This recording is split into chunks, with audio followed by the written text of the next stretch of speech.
Hey, FlopTurnRiver. I know my AMA ended last week, but I wanted to come back and just answer a couple questions via video, especially the ones that needed a little bit more explanation. The first one comes from Fix, and he was describing several different problems that he has at the poker table, and they all seem to center around the same sort of thing. Issues with emotion, overwhelming reason, causing some problems. Now, as a new buyer of the first book, I can tell that you have a beginning understanding of how to break down mental game problems, but the biggest thing that you're going to want to really look at is in Chapter 4, using the mental hand history for being able to break down and resolve your mental game problems.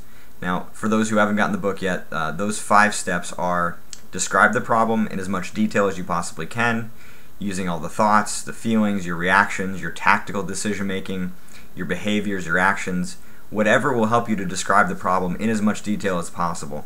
It's a critical first step. A lot of people just sort of only analyze bits and pieces of the problem without really trying to understand what the heck is going on.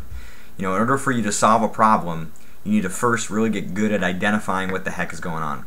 So that's number 1. Step 2 is define why it makes logical sense that you would think, feel, react, behave, play in that way. Now, this is an important step, and a lot of people skip it, and they also think that it's illogical, that the reason that this is happening is completely irrational and illogical, but that's not accurate. In the mental game, at least as far as I'm concerned, everything is logical and rational and reasonable, but what often happens is that we often don't have the reasons or the logic to understand why it's happening. And so taking that next step to really try to think in that way oftentimes gets people in a very good problem-solving mode, and eventually leads towards step 3, which is, why is that logic flawed? Now, we know that there's a flaw here because you're reacting in such a severe way. Define what that is. Step 4 is, what is the correction? The correction can mean lots of things. It can mean the theoretical correction for that faulty logic. It can also mean the injecting logic, the warm-up, the cool-down, the things you're going to do around the game to work on this. And then the 5th step is kind of a bonus. Why is that correction correct? This is getting to the underlying theory that will help to firmly root in the correction to this mental game problem. Now, what I've noticed in your post here is that you use the word should several times. Now, this is important for all of you to know, that if you ever use the word should, it implies there's an expectation.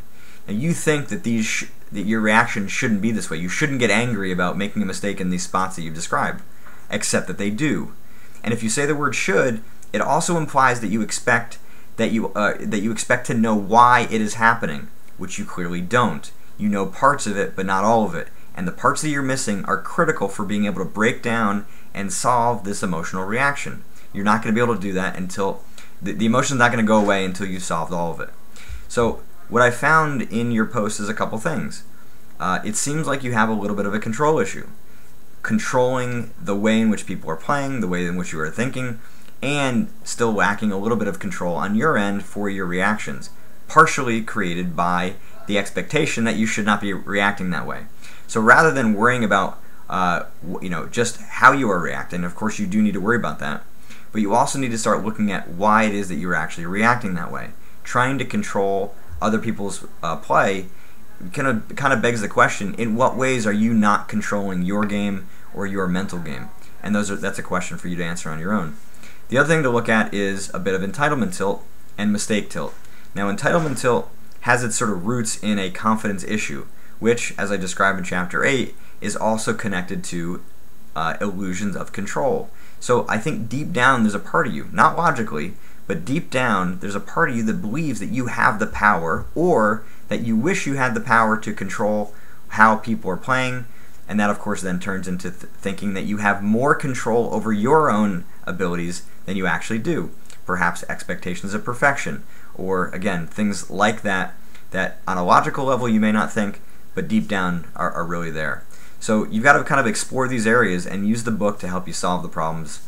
But ultimately, you got to put the work in. You know, using the mental hand history on a regular basis is going to help to break down the problem and also help to resolve it. That's the key thing, is learning why it's happening, where it's happening, right? That first step, so you can recognize that it's happening in the moment and inject logic, and then ultimately break down the underlying problem so that you can eventually solve it.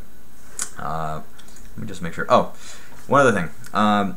you also mentioned, I also kind of got the feeling that you feel like mastering the mental game means that you no longer feel emotion, which is not true at all.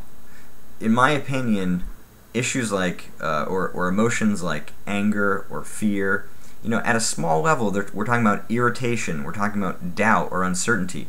These are things that are going to continue to happen as long as you are actively trying to improve yourself in poker and elsewhere in life. I just don't think that these emotions are ever going to be gone entirely, and I don't know that we would want that to happen. They are tremendous guides for us. When you're experiencing doubt, there's something you don't know. When you're experiencing frustration, there's some conflict. Resolve the conflict, figure out what you're uncertain about, and you're going to find some answers. You're going to learn, you're going to improve yourself. So emotions can be a great guide, and of course there are many times where they're excessive, and that's what we're talking about. In my opinion, mastering the mental game is really about resolving or solving the excessive emotion, not getting rid of emotion as an entity in of itself. So hopefully that helps, and wish you all very well.